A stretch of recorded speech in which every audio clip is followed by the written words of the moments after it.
What are you guys looking at? Is that Mom? Wait, are you gonna be a daddy today? Oh, and I get kisses from Dewey. Good morning guys. We're back at it again with another video. What I'm going to talk about in today's video is our off-grid internet dilemma, and Dewey's not happy about it, all right? He's been really annoyed that he hasn't been able to stream high-def video very well. No, I'm just kidding. We are right on the cusp of our monsoon storms. We've had some rolling thunderstorms go through. We haven't got a ton of rain yet, so definitely over the next couple weeks, I think we're going to be getting a lot. So expect some rainwater harvesting videos. We're going to go into a whole lot of stuff about rainwater harvesting. So it's going to be awesome. But topic for today's video, we're going to talk about our off-grid internet connection dilemma.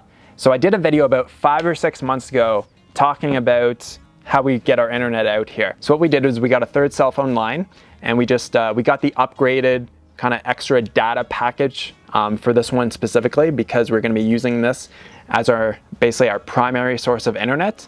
And what you can do with most smartphones is you can create a hotspot, and it creates a Wi-Fi connection that you can just connect to just with your laptop as if you had a wireless router. So it probably works very much the same in how you have your internet. It's just a little bit of a different way of getting the internet out here. And this has been working great. The speeds are pretty good. So we're definitely getting a download of probably maybe 20 to 25 megabits per second. Our upload, 10 to 12 megabits per second. So for being out we're not out in the middle of nowhere. We're about 10 minutes away from a town of about 10,000 people.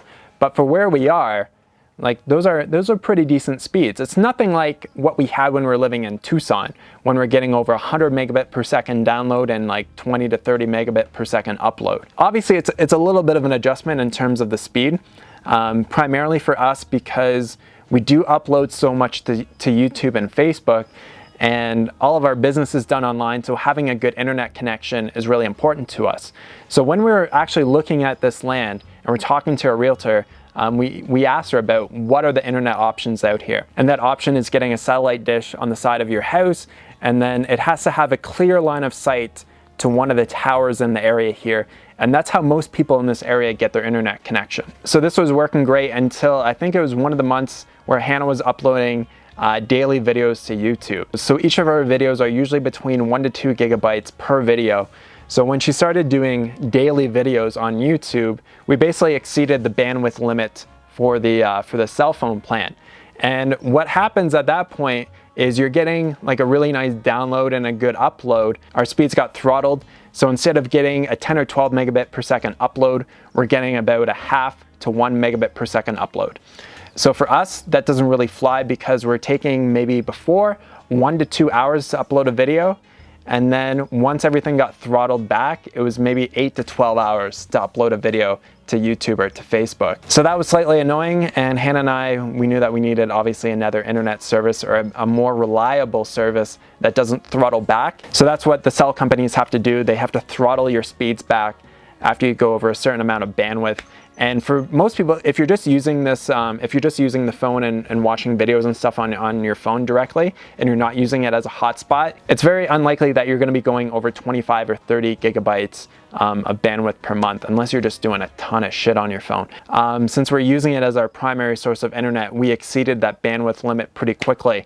And so we got the Y-Power connection, and the download speeds and the upload speeds they're all right. We're getting a download speed of about 12 megabit per second and a continuous upload of 5 megabit per second. So basically coming from the dish, there's an Ethernet cable that runs down the side of the house, under the house, and then I drilled a hole through our floor, and then the Ethernet cable, it pops up into the command center cabinets there. And then inside the command center, there's like a standard wireless router that most of you probably have at home. And then I have an Ethernet cable that's running directly from the router going into the back of the iMac there. So the iMac now is our dedicated place where we upload all of our videos to YouTube and to Facebook. The nice thing about that is that we can just leave that on 24/7 and just have videos uploading. They do take about 2 to 3 hours on there. So for our standard 1.5 gigabyte to 2 gigabyte videos, takes 2 or 3 hours on the iMac there with the other internet service. What's nice about that is we can do all those big uploads and then it's not going to cut into the bandwidth on our phones here. So for a lot of you, this internet setup is going to be way overkill.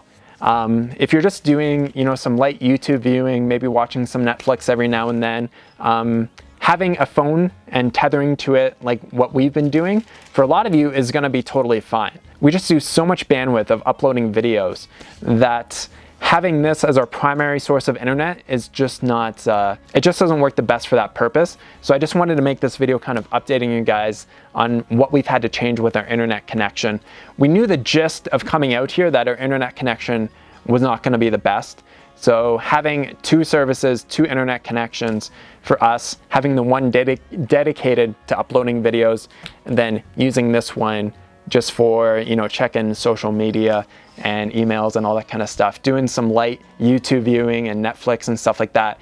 Like, that's great. Another option that you can look at with different cell phone companies, if you're looking for a good solid off-grid internet connection, is that they do sell little, they're like little hotspots. So it's a device that is dedicated just as a hotspot. So I know T-Mobile has one, pretty sure Verizon and AT&T have them also. And the reason why that we didn't go with one of those little hotspots is that it was cheaper for us just to add a 3rd line and to get the upgraded line. And there's actually more gigabytes or more bandwidth on this setup here than getting a dedicated hotspot. I believe through T-Mobile, I think it's 22 gigabytes per month that you're allowed. Whereas like with this one here, we're getting over 30 gigabytes per month of bandwidth. If I can remember correctly, I think the hotspot was $80 to $100 per month, whereas adding this extra phone line was only about $50 a month. So that's our internet setup right now. I know a lot of you have been asking about that. So if you're looking at buying some land in a rural area or moving into an area like this, just understand that your internet options are probably going to be limited and you're not going to be getting the same crazy fast speeds that you might get where you live right now. It's a bit of an adjustment, but we've had to make a number of other adjustments living out here. Having the second internet connection has really kind of saved us over the past 3 or 4 weeks right now. I just wanted to kind of update you guys on how this is working out, because I know for a lot of us, internet is definitely really important. I'm going to be definitely getting into some more construction projects over the next couple of weeks.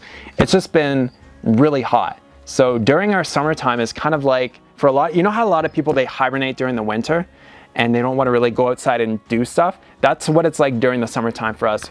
We had like a excessive heat advisory for over a week. So we're getting temperatures, during the high for the day, it was definitely over 105. Since the stormy weather is starting to roll through, the temperatures are no longer, the highs are no longer in the hundreds. We're in the mid to low 90s right now. So it's like, it is beautiful outside. So we're gonna get started with some rainwater harvesting projects coming up. So I'm gonna be doing a series of videos on that. So if you guys have any questions or comments about our internet connection, you can leave them down below. But with the internet services, I believe in the future, they're just gonna keep getting better and the speeds are just gonna keep getting better over time. It's just for now, they're not crazy fast, but for what we have, everything's working fine and we can get our videos uploaded to Facebook and YouTube for you guys to watch. Awesome. Thanks so much for watching. Catch you guys on the next video. Talk to you soon. Peace.